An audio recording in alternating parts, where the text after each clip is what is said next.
Sí, soy Juan Carlos Sánchez Calcaño. Yo voy a explicar el tema conocimiento, el hombre y la verdad. Un tema que abarca mucho significado en el ámbito de la vida humana.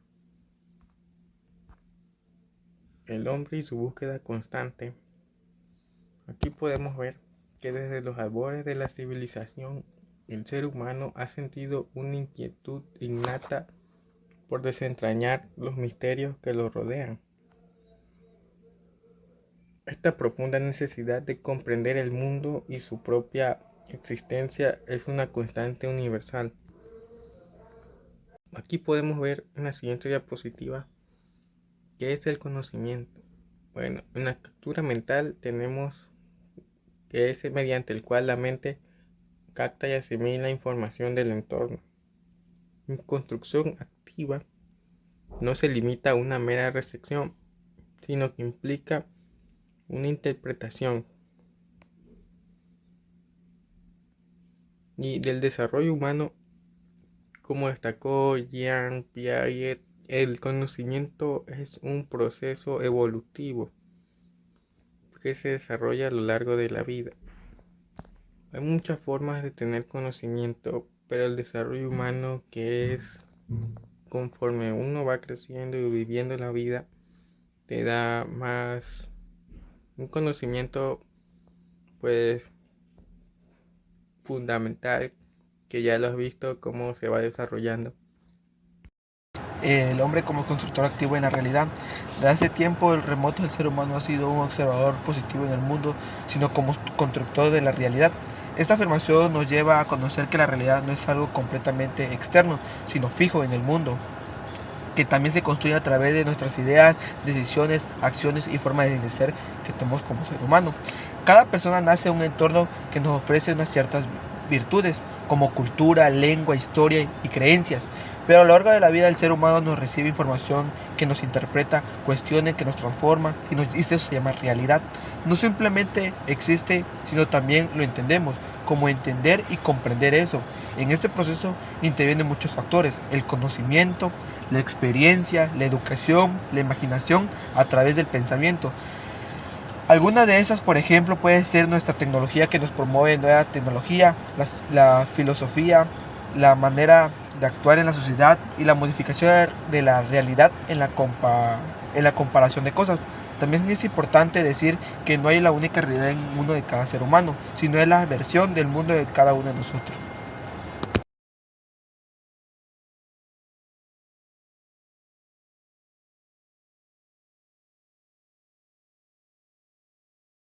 Muy bien, a continuación les explicaré acerca de una de las figuras representantes de la filosofía moderna. Su nombre es René Descartes, nació el 31 de marzo de 1596 y murió el 11 de febrero de 1650. Este fue un científico, matemático y filósofo que se dice que fue el fundador de la filosofía moderna. Eh, con respecto a su vida, estudió en un colegio jesuita de la Fleche desde los 8 años y obtuvo una licenciatura en Derecho que fue dada por la Universidad de Poitiers en 1616. Después de sus estudios, estuvo viviendo por varios años en Países Bajos, lejos de Francia, debido a conflictos de religión y académicos que tenían en ese entonces. Se dice también que tuvo una hija llamada Francis, pero que falleció. También publicó una obra titulada Discurso del Método en 1637, pero que no fue tan difundida en ese entonces debido a sus conflictos que tenía, ¿no? Que eran de religiosos y académicos. Ok, a continuación les explicaré acerca de las principales aportaciones que tuvo René Descartes en la filosofía moderna. Como primer punto tenemos su método de la duda metódica, que consiste en poner en duda todos los conocimientos que estén basados en la autoridad, en los sentidos y en el razonamiento. Su finalidad es el poder redescubrir una base de conocimiento firme. También tenemos su famosa frase que es cogito ergo sum, que traducido sería como pienso luego existo. Este es un punto de partida epistemológico que se basa en que la existencia de uno se obtiene a través del pensamiento. También tenemos sus aportaciones a la ciencia, que se dice que él fue quien creó la geometría analítica, que es la unificación de la álgebra con la geometría, y esto le permitió poder analizar de forma matemática la realidad. Luego tenemos la parte del método científico, gracias a su obra titulada Discurso del método, que fue publicado en 1637, donde explica acerca de los distintos tipos de métodos, como lo son el dudar sistemáticamente, dividir todo por partes y llevar un control meticuloso de cada cosa que se haga. Otra de sus aportaciones a la ciencia fue en la óptica. Él fue quien explicó acerca del fenómeno de los arcoíris y que además planteó una visión del mundo basada en las leyes universales de la naturaleza.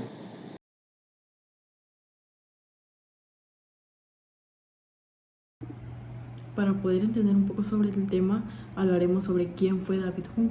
David Hume fue un filósofo escocés del siglo XVIII. Este filósofo proponía y sostenía en que el conocimiento provenía de la experiencia. Así, de esta manera, se basaba o se relacionaba con la filosofía en los métodos científicos de Isaac Newton para poder entender la naturaleza humana. Aspectos de su pensamiento. David Hume mantuvo tres principales pensamientos. Una de ellas fue la moralidad y religión, en la cual proponía una moral basada en la utilidad y en la consecuencia de nuestras acciones. Asimismo, criticó la religión natural, asimilándola con la ignorancia y el miedo. Otras de ellas fue la economía política y la teoría del conocimiento, esta en la cual consistía y se basa en la manera de poder adquirir el conocimiento, concibiéndola a través de la filosofía.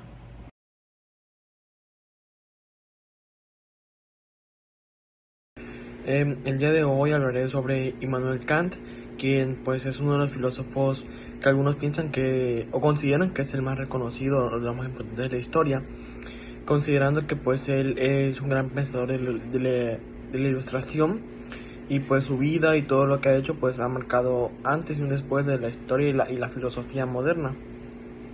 Immanuel Kant pues también defiende la autonomía de la razón, el sinónimo de la libertad, y pues la filosofía crítica de Kant supone una síntesis o superación de racionalismo y empirismo.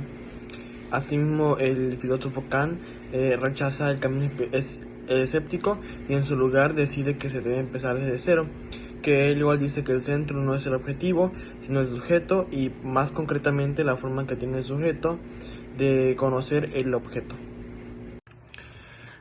Ahora hablaré sobre los principales aportes filosóficos de Immanuel Kant, quien es para muchos uno de los pensadores más importantes de la filosofía moderna. Kant explicó que el conocimiento no proviene solamente de la experiencia y de la razón, sino que viene de estas dos juntas. También propuso el imperativo categórico, que significa que nuestras acciones deben basarse en principios universales, es decir, actuar de manera que lo que hagamos pueda convertirse en una regla para todos.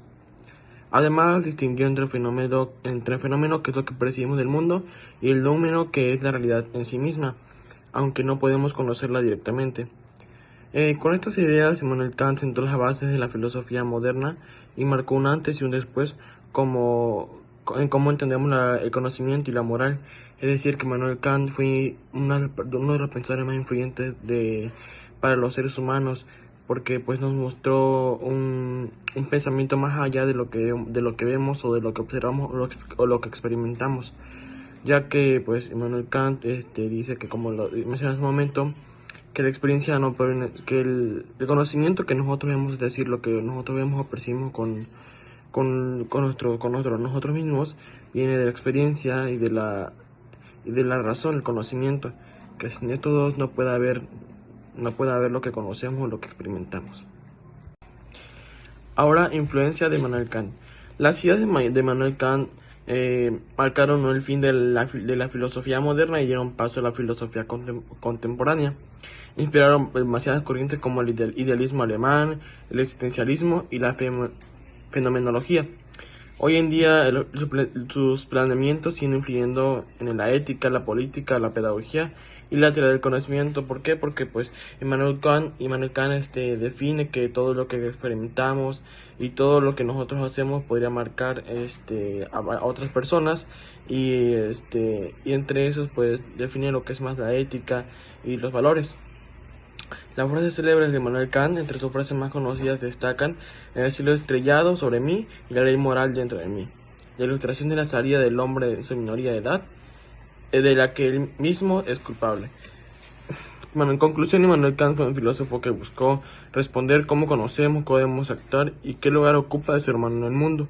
Sus ideas nos recuerdan que la razón, la libertad y la moral son pilares fundamentales de nuestra vida, que todo lo que hacemos puede marcar el fin y un inicio, y así mismo puede marcar lo que somos, el que pensamos de todos nosotros y de las demás personas. Esto debido a que las acciones que tomamos tienen una consecuencia y pueden influir en cosas externas.